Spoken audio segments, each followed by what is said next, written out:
Assalamualaikum warahmatullahi wabarakatuh.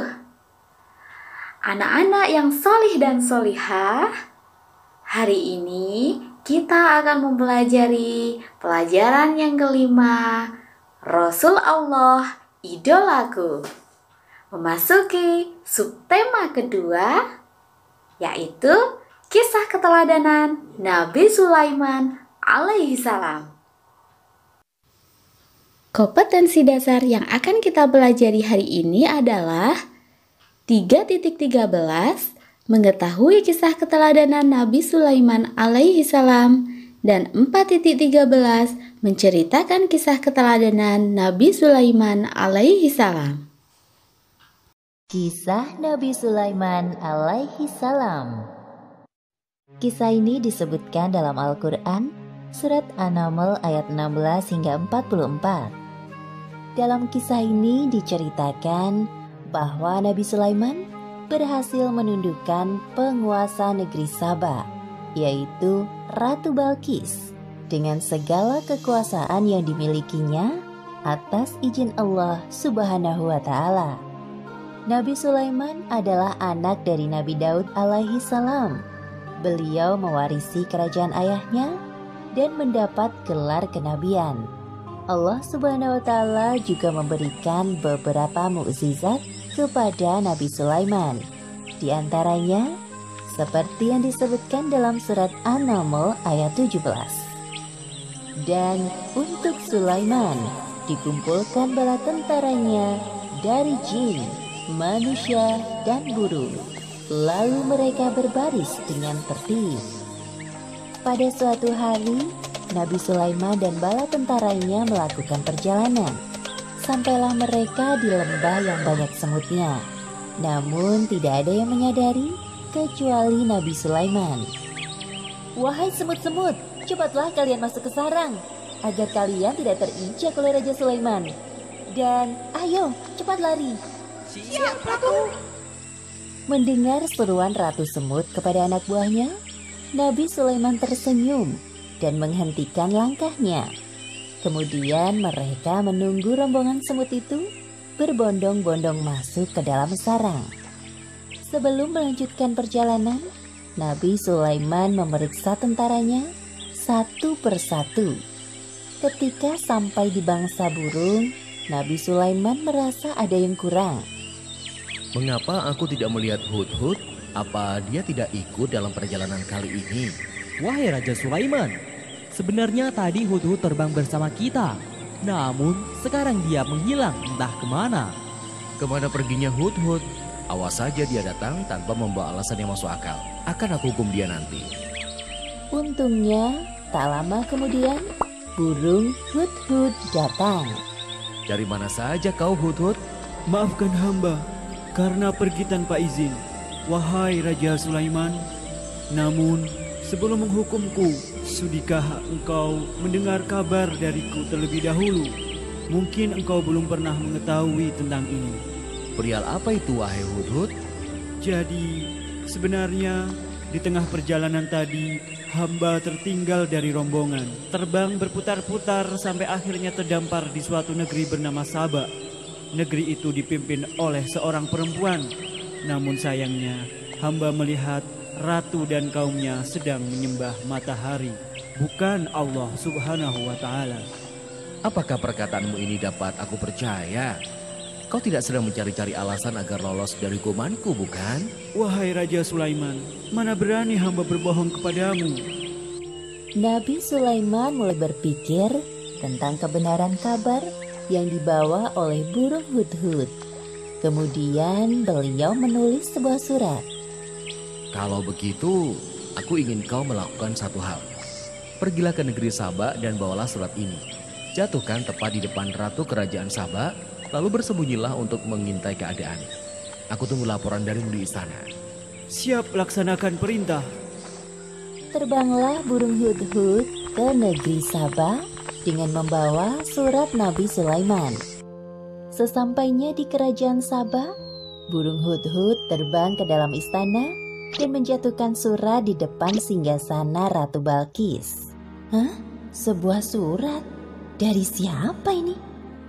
Sebelum pergi, burung hut-hut memberi hormat kepada ratu. Ratu Balkis tercengang melihat seekor burung yang sopan seperti hut-hut. Sepertinya surat yang dibawa burung itu dari orang yang hebat. Apa ya isinya?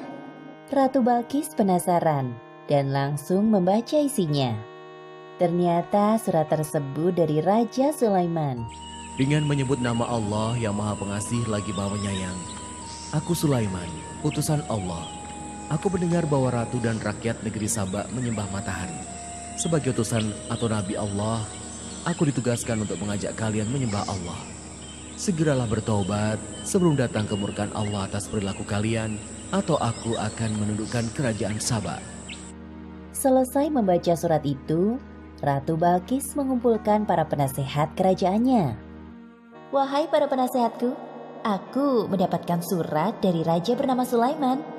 Bacalah surat ini dan katakan pendapat kalian. Ratu Balkis memberikan surat dari Raja Sulaiman kepada para penasihatnya.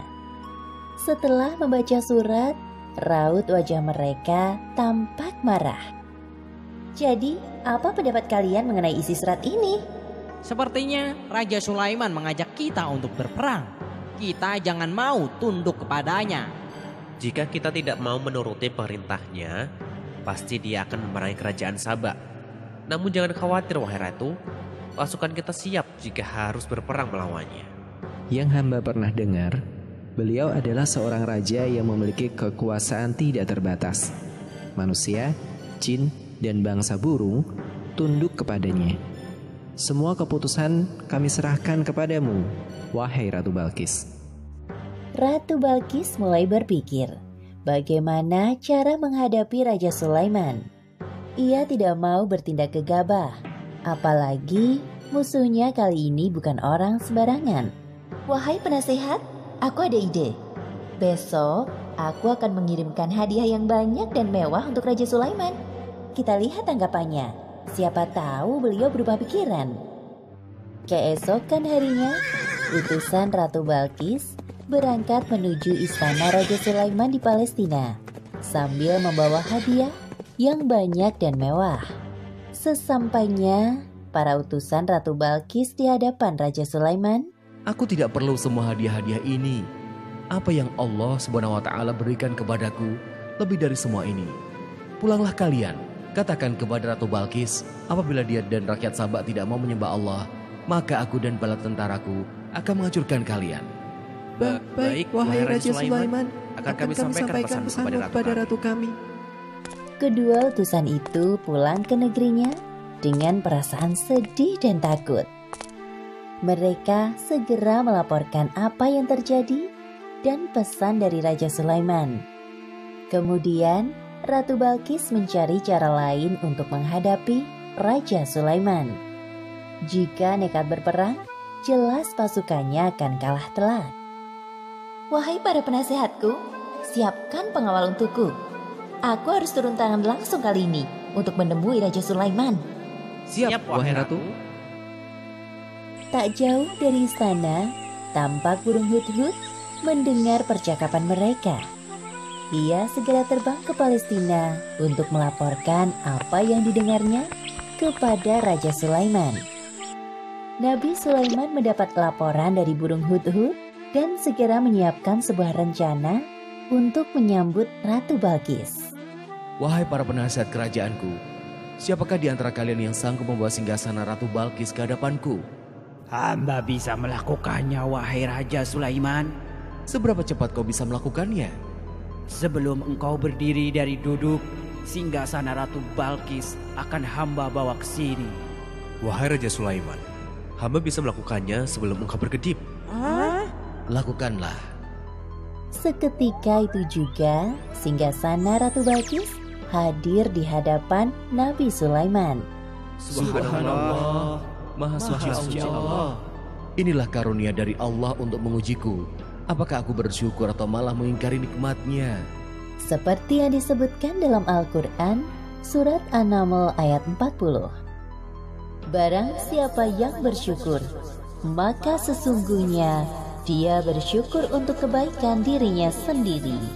Dan barang siapa ingkar, maka sesungguhnya Tuhanku Maha Kaya, Maha Mulia. Ubahlah sedikit bagian dari singgasana ini. Kita akan lihat apakah Ratu Balkis masih mengenalinya atau tidak. Satu lagi, ubahlah lantai istana ini berlapis kaca yang terdapat ikan-ikan di bawahnya. Akan kami laksanakan, wahai Raja Sulaiman. Rombongan Ratu Balkis sudah tiba. Nabi Sulaiman menyambut Ratu Balkis dan rombongannya di depan pintu istana. Kemudian diperlihatkan kepadanya sebuah singgasana. Selamat datang di istanaku, wahai Ratu Balkis. Silakan duduk terlebih dahulu. Ratu Balkis duduk di singgasana. Lalu ia pun merasa ada yang aneh. Seperti inikah singgasanamu? Iya, ini sungguh persis dengan yang aku miliki.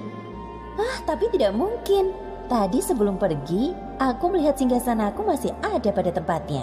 Aha, aku sedikit banyak mengetahui tentang kehebatanmu, wahai Nabi Sulaiman. Masuklah ke dalam istanaku, wahai Ratu. Ratu Balkis tak henti-hentinya mengagumi keindahan istana Raja Sulaiman. Lalu pandangannya tertuju pada lantai jernih seperti kolam ikan di tempatnya berpijak. Seketika itu ia mengangkat sedikit jubahnya. Wahai Ratu, tidak usah khawatir jubahmu akan basah. Itu hanya lantai yang terbuat dari batu berlapiskan kaca. Benar juga. Wah, semuanya ini sungguh indah sekali. Ratu Balkis benar-benar terpesona dengan keindahan dan kekuasaan yang dimiliki oleh Raja Sulaiman. Dalam hatinya ia merasa tidak ada apa-apanya dibandingkan Raja Sulaiman. Sesungguhnya, semua yang aku miliki adalah pemberian dari Tuhan pencipta alam semesta. Dialah Allah Subhanahu wa Ta'ala. Ya Allah, sungguh selama ini hamba telah berbuat zalim. Maafkan hamba. Mulai saat ini hamba berserah diri kepadamu, Tuhan pencipta alam semesta.